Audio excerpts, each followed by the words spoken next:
What happens when loyalty finally runs out? Not gradually. Not through a slow erosion of trust that both sides can see coming from a distance and prepare for. But suddenly. Violently.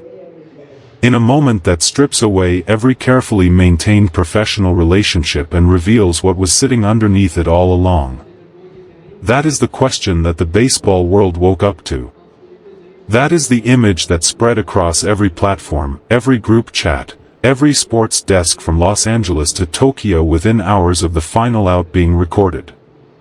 And that is the story that resulted in one of the most significant disciplinary decisions the league has handed down in recent memory. Mike Trout. Former teammate. Former friend. The man who shared a clubhouse with Shohei Ohtani for years, who stood beside him through injuries and losing seasons and the particular frustration of watching extraordinary individual talent go unrewarded by team success, allegedly involved in a post-game incident so serious that a 3-game suspension has now been confirmed. The details are still emerging. The reactions have been immediate and overwhelming. And the question sitting at the center of all of it, how did it come to this, does not have a simple answer. But it has a real one. And understanding it requires going back further than the post-game tunnel where everything finally broke apart. There are no incidents without context. There are no moments of rupture that arrive without the accumulated weight of everything that came before them. To understand what allegedly happened after that game, to understand how Mike Trout and teammates could find themselves at the center of a story this serious, you first need to understand what the relationship between these men actually looked like, and what it became after Ohtani left Anaheim. For years, Trout and Ohtani existed as the twin pillars of an Angels franchise that perpetually promised more than it delivered. Two of the most gifted players of their generation, sharing a dugout, sharing a season, sharing the particular frustration of watching playoff baseball from home every October while their individual performances continued to generate numbers that had no business belonging to a losing team. That shared experience creates bonds. Anyone who has competed alongside another person through difficult circumstances understands this. The losing, paradoxically, can pull people closer than the winning. Because losing together requires a kind of daily recommitment, a choice, made repeatedly, to keep showing up and keep trying despite results that make showing up feel increasingly pointless. Ohtani made that choice every day he wore an Angels uniform. So did Trout. And for a time, that shared commitment created something genuine between them. Then Ohtani left. And everything that had been building beneath the surface of that shared commitment began to find new shape. It is important to note that the tension between Trout and Ohtani's departure was not immediately visible. In the first months after the move to the Dodgers was announced, Trout's public comments were measured. Professional. The kind of carefully worded acknowledgments that athletes produce when they understand that the full truth of what they feel is not something the public moment requires them to share. But professional composure has limits. And as the 2024 season unfolded, as Ohtani's performance in Los Angeles reached levels that made his Angels years look like a prologue rather than a story, those limits began to show. People close to the Angels organization described a shift in atmosphere around Trout specifically. Not dramatic. Not the kind of thing that would show up in a press conference or a post-game interview. But present. A tension that those who knew him well could detect in the way he spoke about certain topics, in the silences that replaced words he had previously been willing to say. The complicated truth is that watching Ohtani thrive in Los Angeles, watching him win, watching him perform at a level that the Angels never provided the supporting cast to unlock, forced a reckoning that Trout had not fully prepared himself for. That reckoning does not excuse what allegedly happened after the game. Nothing excuses what allegedly happened after the game. But it provides the emotional architecture that makes a moment like this comprehensible, even if it remains, in every meaningful sense, indefensible. The key here is the location. Because the choice of where and when this incident allegedly occurred tells its own story. Not on the field. Not in the visible, documented space where cameras track every movement and every expression. But in the post-game tunnel, the corridor that connects the playing field to the private spaces of a major league ballpark. A space that exists, in normal circumstances, as a kind of decompression zone, where the performance ends and the person begins again. What witnesses described in that tunnel was not a heated verbal exchange that escalated unexpectedly. It was not the chaotic product of adrenaline and competition that occasionally produces regrettable moments between athletes who have just spent 3 hours in intense opposition.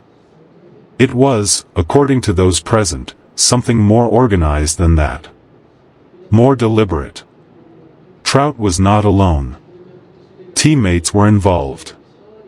And Ohtani, moving through that tunnel with the same quiet purposefulness that defines his post-game routine, was not prepared for what he walked into.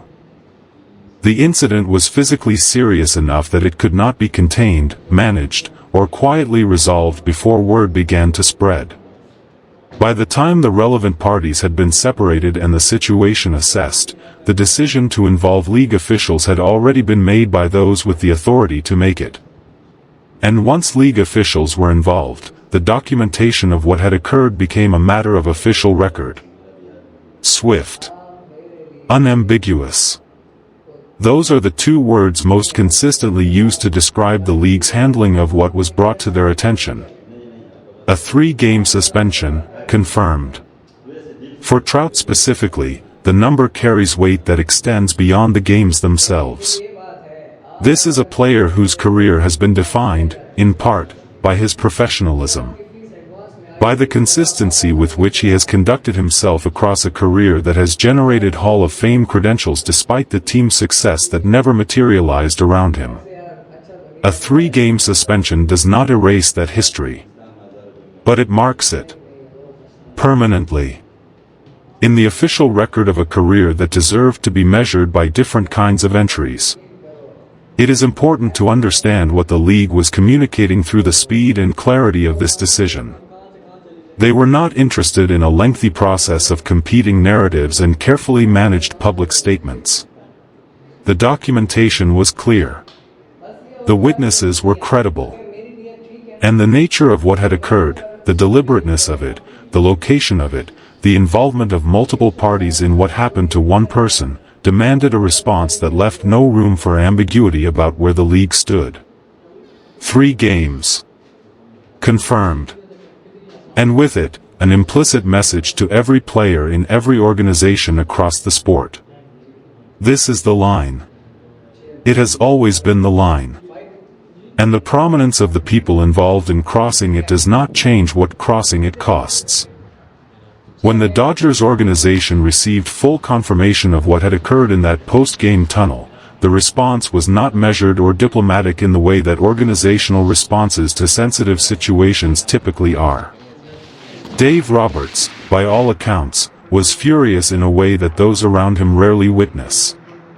This is a manager whose professional composure is one of his defining characteristics, a person who processes difficult situations with a patience and deliberateness that his players consistently cite as one of the most stabilizing forces in the clubhouse. What happened to Ohtani in that tunnel moved him past that composure quickly. Because Roberts understands something about Ohtani that the suspension numbers and the incident reports will never fully capture. He understands the daily investment that Ohtani makes, the relentless, unglamorous, deeply personal work of preparing his body and his mind to perform at the level he performs at. He understands the discipline that goes into every meal, every recovery session, every hour of preparation that the public never sees.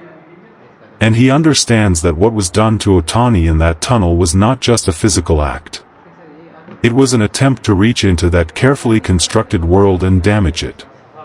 To take something from a person who has never taken anything from anyone, who has simply shown up, done the work, and let the results speak for themselves. That understanding is what made Roberts's fury personal rather than professional.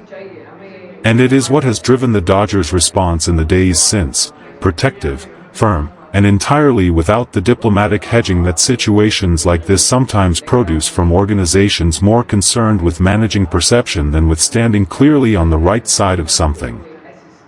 He has not spoken extensively about what happened. Those who know him well were not surprised. Ohtani's relationship with public disclosure has always been selective in a way that reflects something fundamental about his character. He shares what serves a purpose.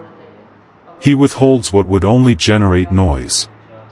And in this situation, where anything he said publicly would become a headline, a talking point, a piece of content to be processed and reprocessed through every available media channel,